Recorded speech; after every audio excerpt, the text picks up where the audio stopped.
चलो स्टार्ट करते हैं आज की क्लास। देखो लास्ट डे हम लोगों ने डेटा टाइप्स के बारे में और वेरिएबल को कैसे डिक्लेयर करते हैं वो बताया था आपको मैंने लास्ट टाइम। वेरिएबल्स को डिक्लेयर करना, वेरिएबल्स को इनिशियलाइज करना, ये सारे कॉमन टॉपिक्स हैं जो पहले से भी आपको बहुत आइडिया होगा इसका, है ना। तो एक जल्दी से नज़र में देख लेते हैं। अगर मुझे किसी वेरिएबल को इनिशियल सॉरी अगर अगर मुझे कोई एक वेरिएबल है जिसको मैंने डिक्लेयर कर रखा है और उसको इनिशियलाइज करने की जरूरत है। इनिशियलाइज करने का मतलब जो वेरिएबल आपने क्रिएट किया, अभी डिक्लेयर किया है, उस वेरिएबल में एक इनिशियल वैल्यू डालना। वो वैल्यू बाद में बदल सकती है, कोई इशू नहीं है, लेकिन एक स्टार्टिंग वैल्यू डालना वो कहलाता है इनिशियलाइजेशन ऑफ अ वेरिएबल्स। ठीक है। जैसे आपका एडमिशन हुआ था तो आप को इनिशियलाइज कैसे किया गया था? आप फर्स्ट सेमेस्टर में आए थे, है ना, तो वो फर्स्ट सेमेस्टर आपका इनिशियल वैल्यू था। ठीक है। सिमिलरली अगर मैं एक वेरिएबल डिक्लेयर करता हूं तो उसकी इनिशियल वैल्यू क्या होगी? बाद में वो वैल्यू बदल सकती है, कुछ ऐड हो सकता है, मल्टीप्लाई हो सकता है, कुछ हो सकता है, बदल जाएगी वैल्यू, लेकिन स्टार्टिंग की क्या वैल्यू होगी वो कहलाता है इनिशियलाइजेशन ऑफ अ वेरिएबल। तो अगर आपको किसी वेरिएबल को इनिशियलाइज करना है तो आप क्या लिखोगे? सबसे पहले तो उस वेरिएबल का नाम जिसको आइडेंटिफायर बोलते हैं, उस वेरिएबल का रिटर्न टाइप या डेटा टाइप बोल सकते हैं। ठीक है। और एक equal to, single equal to. ठीक है। इस सिंगल इक्वल टू को प्रोग्रामिंग के टर्म में असाइनमेंट बोलते हैं। अभी आएगा ये थोड़े समय में। ठीक है। ये असाइनमेंट है, ये इक्वल टू नहीं है। तो आप जब भी इसको बोलो या किसी को समझाओ तो इसको इक्वल टू मत बोलना, इसको असाइनमेंट बोलना। ठीक है। तो हम एक असाइनमेंट ऑपरेटर यूज करेंगे और उस असाइनमेंट ऑपरेटर के राइट हैंड साइड में वो इनिशियल वैल्यू देंगे जो हमें उसमें यूज करना है। फॉर एग्जाम्पल जैसे यहाँ पे मैंने कर रखा है, आपको एक वेरिएबल डिक्लेयर करना था ए। ठीक है। उसका आइडेंटिफायर हो गया ए, इसका डेटा टाइप है इंट, मैंने इंट टाइप का एक वेरिएबल बनाया है और इसकी इनिशियल वैल्यू मैं असाइन करूंगा असाइनमेंट ऑपरेटर की मदद से। असाइनमेंट ऑपरेटर लगाया और यहाँ पे एक वैल्यू दे दूंगा। आप कोई सा भी एक न्यूमेरिकल वैल्यू यहाँ पे दे सकते हो, 10 20 कुछ भी। ये जो जीरो मैंने लिखा है, ये जीरो इस एक वेरिएबल का इनिशियल वैल्यू है। ठीक है। आई बात समझ में? सिमिलरली अगर आपको मान लो कि कोई फ्लोट टाइप का वेरिएबल बनाया था आपने, FLOAT फ्लोट लिखा मैंने, वेरिएबल का नाम लिखोगे आप कुछ भी, मान लो x है, और उसका इनिशियल वैल्यू आपको जो भी देना है, मान लो 10.5, तो आपने 10.5 दे दिया, फिर सेमी कॉलन लगाओगे आप। ठीक है। तो इस स्टेटमेंट से क्या होगा? आप वेरिएबल को इनिशियलाइज कर रहे हो, साथ ही साथ डिक्लेयर भी कर रहे हो। यहाँ ध्यान देना, आपने इंट ए लिखा है, अगर मैं सिर्फ इंट ए लिखा रह छोड़ देता यहाँ पे और यहाँ सेमी कॉलन लगाता तो ये वेरिएबल का डिक्लेरेशन हो जाता। आप डिक्लेरेशन प्लस इनिशियलाइजेशन दोनों एक साथ कर रहे हो अगर आपने ऐसा स्टेटमेंट लिखा है तो। और अगर आपको अलग अलग लाइन में करना है तो आप ऐसा कर सकते हो कि आपने एक वेरिएबल बनाया, इंट ए कर दिया उसको, और ये हो गया डिक्लेरेशन। ये क्या है? ये है डिक्लेरेशन। ठीक है। और आप इस वेरिएबल में वैल्यू डालना चाहते हो तो उसको अगली लाइन में ए असाइनमेंट ऑपरेटर और वैल्यू दे के फिर सेमी कॉलन कर सकते हो। आप ये दोनों लाइन को एक साथ भी कर सकते हो और आप इन दोनों को अलग अलग भी कर सकते हो। एक साथ कब करोगे? एक साथ करने का मतलब इंट ए असाइनमेंट 10, आप ऐसा एक साथ कब कर सकते हो? जब आपको इसकी इनिशियल वैल्यू पहले से ही पता है कि आप क्या यूज करने वाले हो। ठीक है। ऐसा समय आता है जब हमें पहले से ही मालूम होगा कि इसकी इनिशियल वैल्यू क्या है, क्या करोगे? उसको एक साथ एक लाइन में ही डिक्लेयर प्लस इनिशियलाइज कर सकते हो। लेकिन ऐसा सिचुएशन अगर आता है आपको कि आपके पास वेरिएबल तो है लेकिन आपको उसकी इनिशियल वैल्यू नहीं मालूम, या फिर उसकी इनिशियल वैल्यू किसी दूसरे वेरिएबल पे डिपेंडेंट है, तो जब तक उस दूसरा वेरिएबल से डेटा आएगा नहीं आप उसको नहीं असाइन कर पाओगे, तो आप उसको अलग अलग लाइन पे भी कर सकते हो। यहाँ पे ध्यान देना कि मैंने इंट ए और उसके अगली लाइन में ए असाइनमेंट 10 लिखा है, लेकिन जरूरी नहीं है कि हर बार ऐसा हो। ऐसा भी सिचुएशन हो सकता है कि आपने इंट एक्स डिक्लेयर किया है, ठीक है, उसके बाद प्रोग्रामिंग के कुछ दूसरे 3 4 5 6 लाइन हो सकते हैं और यहाँ पे जाके आप एक्स को फिर इनिशियलाइज करो 10 या 20 किसी और वैल्यू से। ठीक है, तो जरूरी नहीं है कि डिक्लेरेशन के जस्ट बाद ही आपको इनिशियलाइज करना है, डिक्लेरेशन के थोड़े समय के बाद भी आप उसको इनिशियलाइज कर सकते हो। और ये कंडीशन क्यों आई, क्योंकि मान लेते हैं ये 10 जो है वो किसी दूसरे वेरिएबल y से आ रहा था, तो यहाँ पे जो मैंने 5-6 लाइनें ड्रॉ की है उसमें से y की वैल्यू आ गई होगी, फिर मैंने उस वैल्यू को यहाँ पे पुटअप कर दिया। अच्छा, दूसरी बात कि आप जो किसी इनिशियलाइजेशन को करोगे तो जरूरी नहीं है हर बार डेटा को ही पास करना पड़े आपको। जैसे फॉर एग्जांपल अभी मैंने लिखा था कि मैंने डिक्लेरेशन किया इंट x, ठीक है, और यहाँ पे x में वैल्यू दिया है 10। आप जरूरी नहीं है कि हर बार न्यूमेरिकल वैल्यू ही पास करो, आप ऐसा भी कर सकते हो कि आपके प्रोग्राम में दो अलग अलग वेरिएबल हैं, मान लो कि इंट x, ठीक है, और दूसरा वेरिएबल भी डिक्लेयर कर देता हूं y नाम से। आपने y की वैल्यू कुछ दे रखी है, मान लो 10, फिर प्रोग्राम में कुछ लाइनें लिखा होगा आपने, और उसके बाद आपको इस y की वैल्यू यानी 10 को x में स्टोर कराना है। तो आप ऐसा भी लिख सकते हो कि x असाइनमेंट ऑपरेटर और y, इससे क्या होगा कि इस y नाम के वेरिएबल में जो डेटा है यानी कि 10 वो इसमें कॉपी हो जाएगा। ठीक है, यानी आप जब असाइनमेंट करोगे तो न्यूमेरिकल डेटा भी दे सकते हो या फिर किसी दूसरे वेरिएबल का नाम भी वहां पे लिख सकते हो। ठीक है, चलिए अब आगे बढ़ते हैं। तो आई गेस ये समझ में आ गया होगा आपको इनिशियलाइज कैसे करते हैं वेरिएबल को। अगला टॉपिक जो है हमारे पास है, आप एग्जांपल भी देख सकते हो, एक यहाँ पे बनाया है, एक वेरिएबल मैंने ए लिया है, उसमें 5 को इनिशियलाइज कर दिया। अच्छा, इनिशियलाइजेशन का एक ये तरीका भी है, अगर आप असाइनमेंट ऑपरेटर यूज नहीं करना चाहते, जैसे अगर मुझे बी वेरिएबल बनाना था तो मैं लिखता क्या, इंट बी असाइनमेंट 2, ठीक है। आप चाहो तो इस असाइनमेंट ऑपरेटर को स्केप कर सकते हो और ऐसा भी इनिशियलाइज कर सकते हो, इंट बी और पैरेंथेसिस लगाओ और उस पैरेंथेसिस में 2 लिख दो। तो ये दोनों जो है वो दोनों सेम ही स्टेटमेंट है। सेकंड वाले स्टेटमेंट से भी यही हो रहा है कि इस 2 की वैल्यू बी में असाइन होकर जा रही है।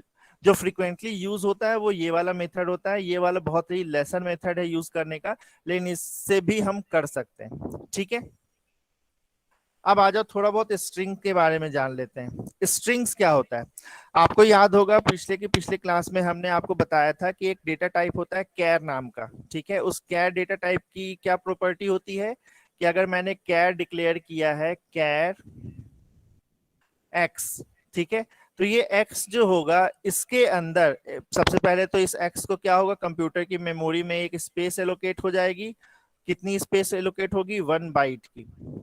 ठीक है, और इसका मैंने रेंज वगैरह साइज साइज तो बता ही दिया, 1 बाइट, रेंज भी बताया था, अगर अनसाइंड नंबर है तो -128 से लेकर +127 तक, ऐसा कुछ बताया था आपको मैंने। ठीक है, ये रेंज होती है। तो इस एक्स में जो है एक कैरेक्टर जाएगा, कैरेक्टर फॉर एग्जांपल मान लो लेते हैं हम लोग कि कैपिटल ए, मुझे इस एक्स में कैपिटल ए स्टोर करना था। ठीक है, तो मैंने इसको क्या किया, डिक्लेयर किया कैर एक्स, और उसमें ए कैरेक्टर को असाइन कर दिया। जब भी हम कैरेक्टर पे वर्क करते हैं तो हमें यहाँ पे सिंगल कोट्स का इस्तेमाल करना पड़ता है। ठीक है, सिंगल कोट्स लिखने का मतलब कि ये ए जो है वो एक कैरेक्टर है। ठीक है, ऐसा क्यों हुआ, क्योंकि आप ए नाम से तो वेरिएबल भी बना सकते थे ना। अगर मैंने कैर एक्स इक्वल असाइनमेंट ए लिख दिया तो वो तो एक वेरिएबल भी हो सकता था ए।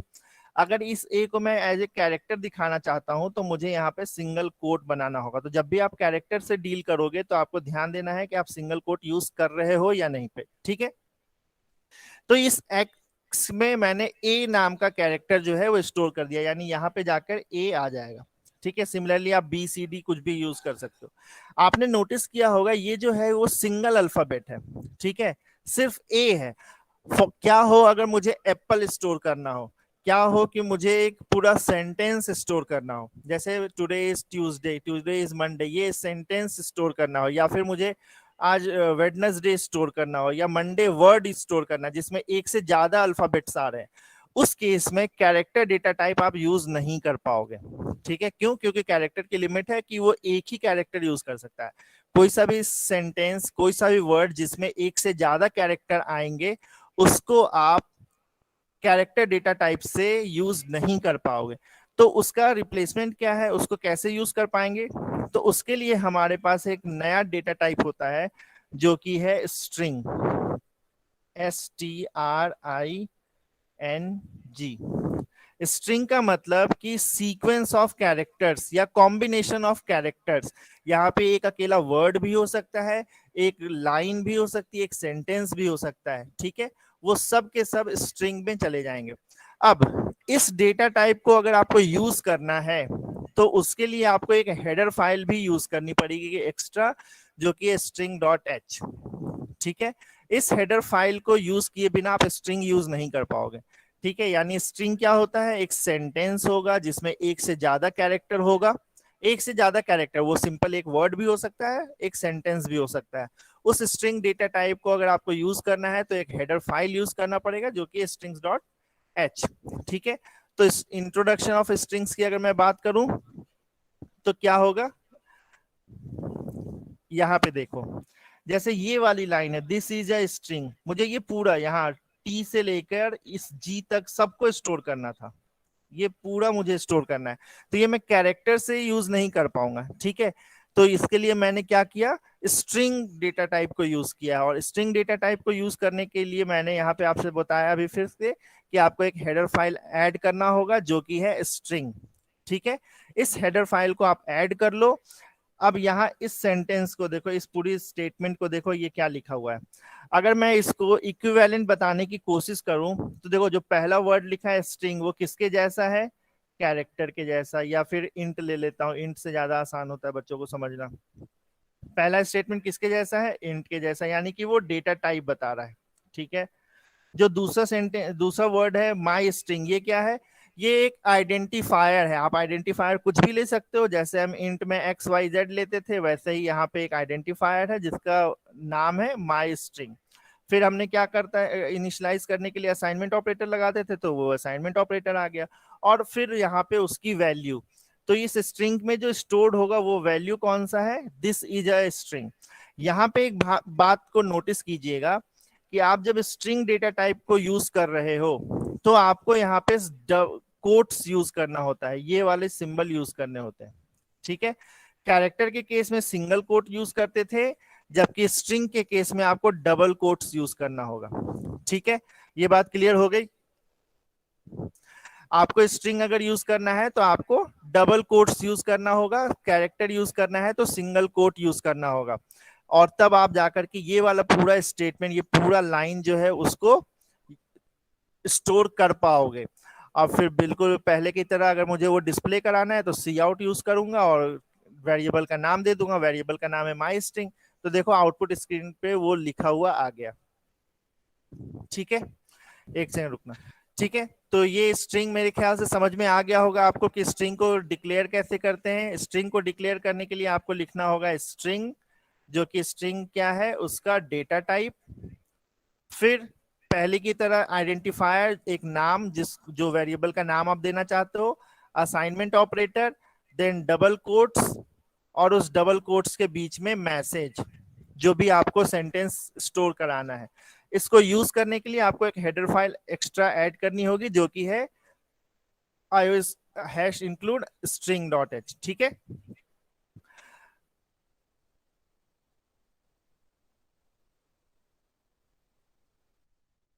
चलिए आगे बढ़ते हैं। ही हो, स्ट्रिंग के लिए ये एक्स्ट्रा हेडर फाइल करना पड़ेगा, नेम स्पेस वाला बता ही रखा है। मेन फंक्शन में ही आपको सब कुछ लिखना होता है, मेन फंक्शन से ही प्रोग्राम स्टार्ट होता है, तो मेन फंक्शन लिख दिया। मेन फंक्शन में हमने क्या किया है, एक वेरिएबल डिक्लेयर किया है माई स्ट्रिंग नाम से, और उसका डेटा टाइप क्या है, स्ट्रिंग, यानी कि ये एक सेंटेंस को, एक सीक्वेंस ऑफ कैरेक्टर्स को स्टोर करेगा। मैंने उसको इनिशियलाइज कर दिया माई स्ट्रिंग वेरिएबल में असाइनमेंट ऑपरेटर की मदद से। ये वाला सेंटेंस जो है पूरा का पूरा मैंने इसमें स्टोर कर दिया, डबल कोट्स यूज किया है, उसको आप ध्यान से देखिए।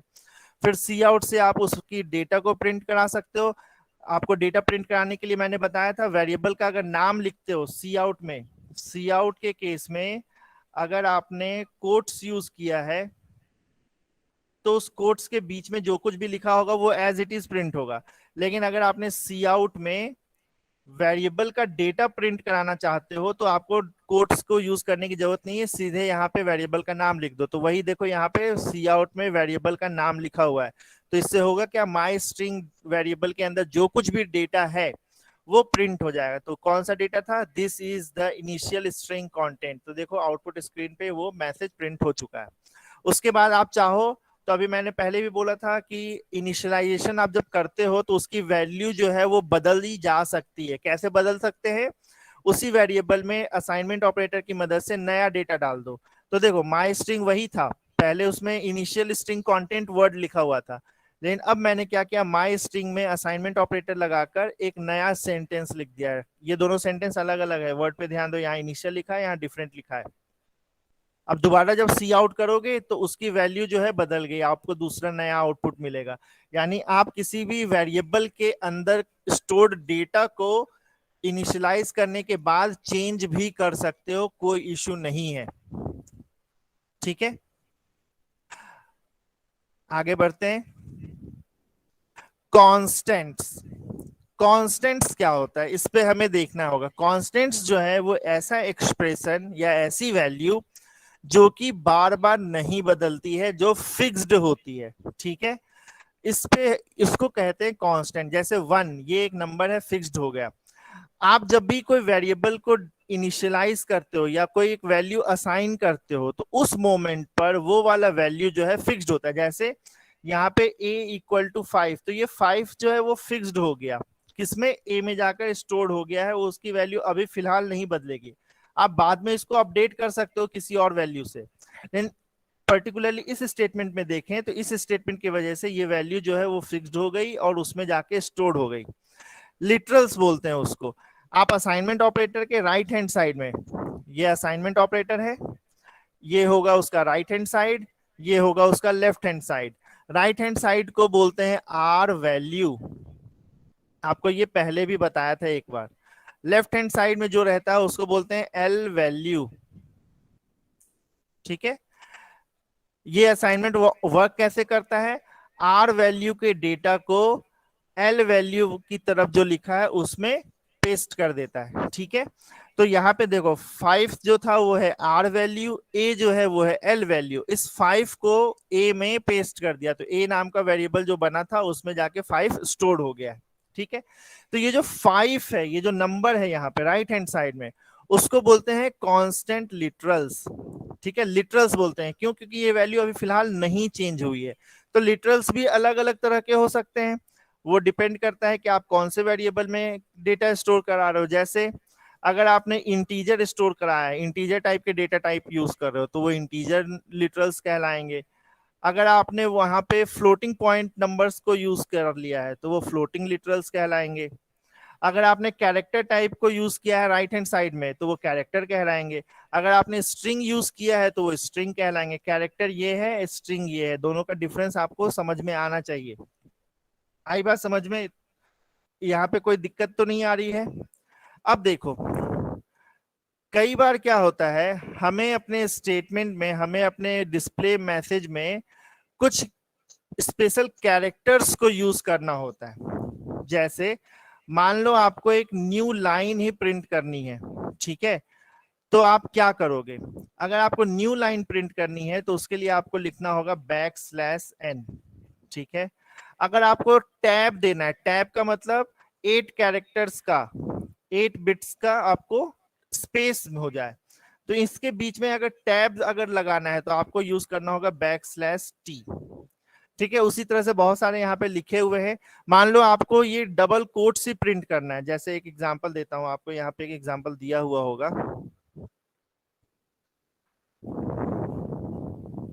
जैसे मान लो मुझे क्या करना है, ये आउटपुट का स्क्रीन है, इस आउटपुट के स्क्रीन पर मुझे ये वाला सिंबल प्रिंट करना है।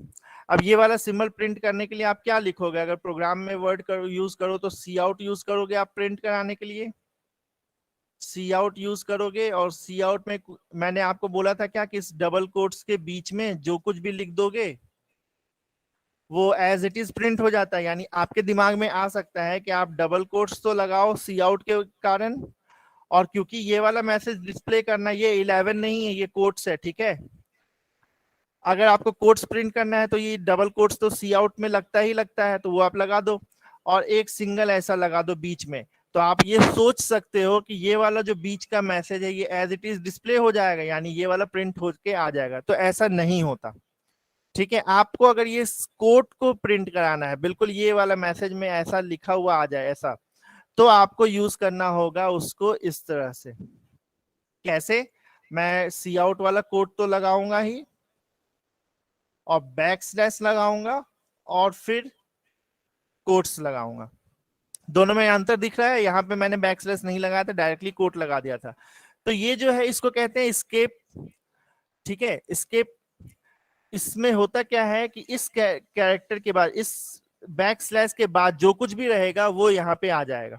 जैसे बैक स्लैश एन लिखा तो एन का मतलब होता है new line, backslash R लिखा तो carriage return, backslash T लिखा तो टैब, ये हॉरिजॉन्टल टैब हुआ। वर्टिकल टैब लगाना है तो वी लिखना पड़ेगा, बैक स्पेस लिखना है तो बैक स्लैश बी लिखना पड़ेगा। उसी तरह से अगर आपको डबल कोट्स को ही प्रिंट करना है तो आपको बैक स्लैश और फिर कोट्स का सिंबल, अगर आपको सिंगल कोट प्रिंट करना है तो बैक